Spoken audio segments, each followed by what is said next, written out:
today it's all killer, no filler. So which albums are out there where every single track is a gem or thereabouts? I think it's really hard to find albums where every track's like amazing or classic, but there is some albums where you're like, actually, that's just spot on.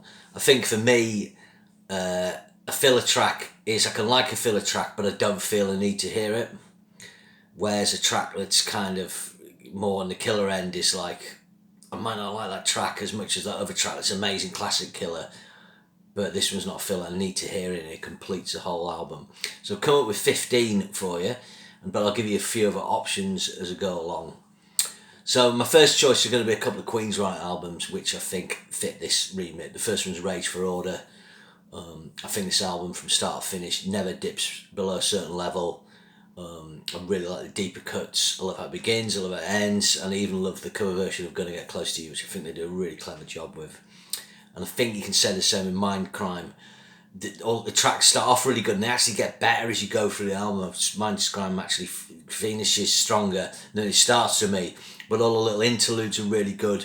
In actual fact, there's only 10 tracks proper on Mindcrime, and that's the beauty there, really.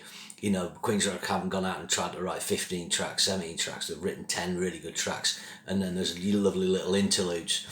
Again, that and Rage for Order, both perfectly sequenced, both with enough meat on them where you just can't leave a track out. And it's the same for Van Halen 1. This is an album that, you know, needs no introduction. The weakest track on this is Little Dreamer, and that's like a really cool song. It's like it got a different vibe to the other tracks. But when you got tracks like James Grime, Atomic Punk, On Fire, I'm the One, Feel Your Love Tonight, I mean, you know, that's before you get to Ain't Talking About Love Running with All Eruption. And I'd say the same for 1984 for me. This might be controversial, but I've got no problem with the intro, and I've got no problem with Jump, I never have. I always loved Jump. I love I'll Wait, and then you've got the guitar tracks, Panama, Hot for Teacher, we all know, but great stuff like House of Pain, Drop Dead Legs, Top of Jimmy, and perhaps the ultimate deep cut on the album, Girl Gone Bad.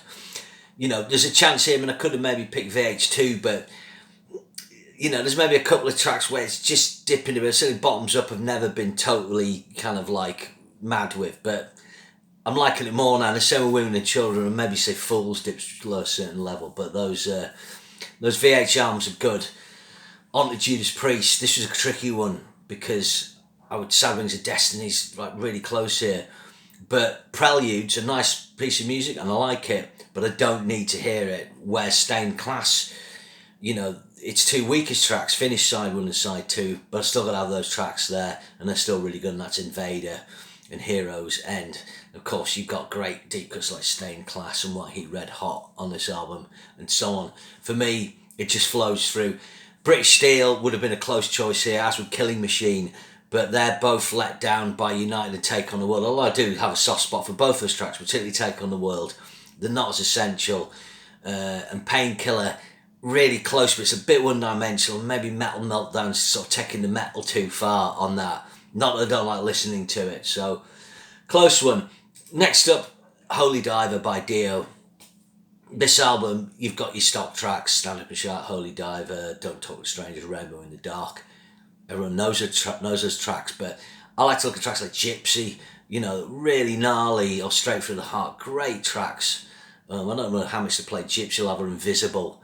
And then, of course, it finishes with Shame on the Night, which it's just got the perfect epic vibe just to finish off spot on. Really well sequenced album as well. I think when you get All Killer No Filler as well, it's when things are sequenced right. And sometimes Caught in the Middle is another good track. I mean, a lot of people might say that's a weakest track, but it's really good. You know, so it's where you put your less strong tracks is important. Next choice, weird this. I mean, it's not an album I pick out a lot now. But you have to give it its due, and it's the only instrumental album on here, and I wanted to pick one, is Surfing with the Alien by Turner McAlpine. So obviously my favourite instrumental album of all time is Maximum Security by Turner McAlpine. But Dream State and Porcelain Doll are kind of lesser tracks for me. I still like them.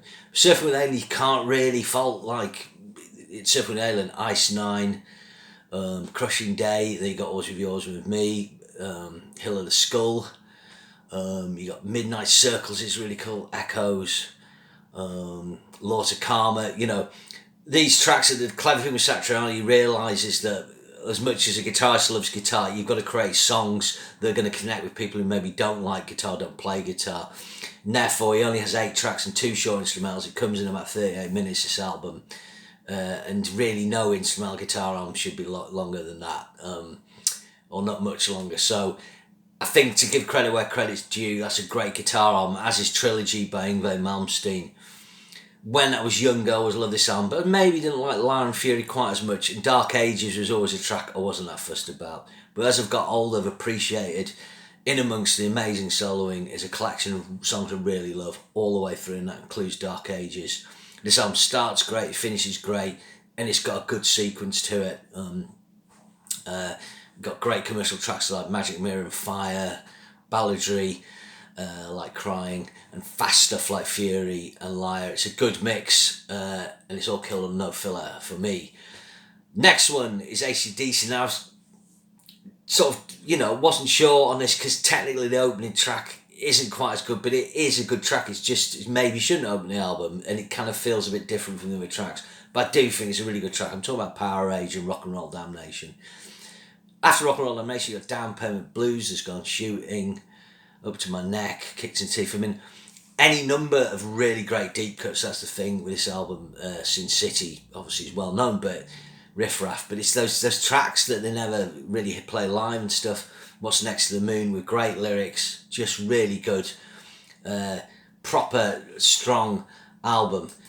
And that brings me to another album from around that era, Rising by Rainbow. It's easier to do or kill no filler. We've only got 6 tracks, but what a six tracks these are. You don't really need to talk about Tarot Woman and Starstruck and Light in the Black and Stargazer. I think it's the quality of Run with the Wolf and Do You Close Your Eyes that make this album, because they're the tracks that are as well known and could bring it down, but they don't for me. Really like the riff on Run with the Wolf, really like it. There's a hole in the sky.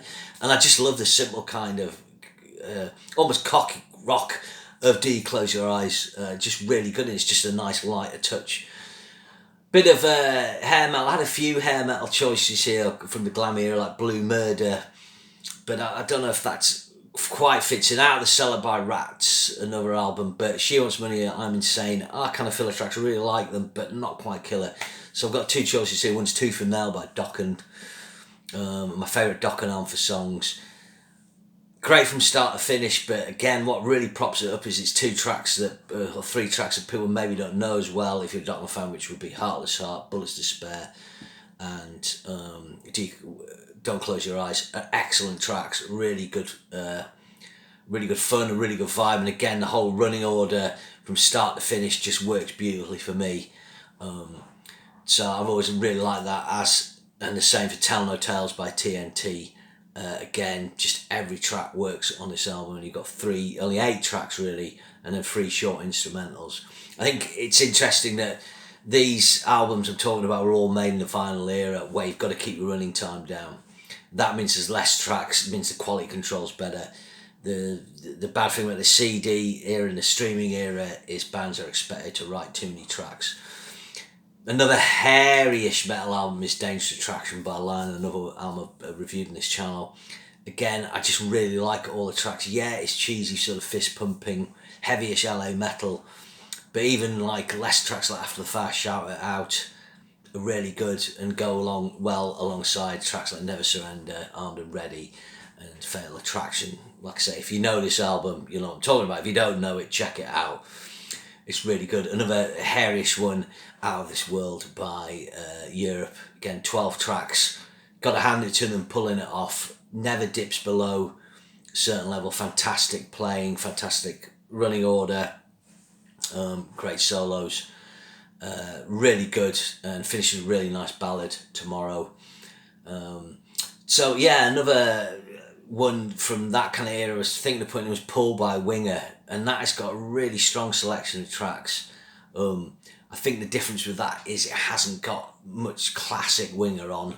It's got 2 or 3 classic tracks, but it's more consistent than the first 2 Winger albums. Lights Out by UFO was another one that came close, and I do like Alone Again on Getting Ready. It's not quite getting quite up to the standard.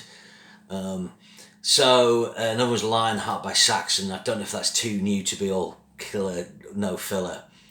But my last choice, and this is an example again, it's a lot easier to have this all killer no filler thing if you haven't got a lot of tracks in this album. It's only got 4 and it's Hemispheres by Rush, so one side is one epic piece, which is great, and then you've got the Trees and La Villa Strangiato. So what's the kind of gem cut in it is Circumstances. That's the track that people maybe don't play on Planet Rock and so on. It's a really good track, and it features Odd Time Signatures and Geddy Lee's highest ever singing, if you can take Geddy Lee getting higher than he even does normally. So I think that is my final choice here. Like I say, people put it in the comments, you probably have albums you consider to be all killer no filler. It was an incredible hard thing to do. For every album a band makes like this, they'll make numerous other albums that won't accomplish that, although there can be classic, and there's plenty of classic albums that don't have all great tracks. Alright, thanks for checking this out, and remember to share and subscribe. Thank you.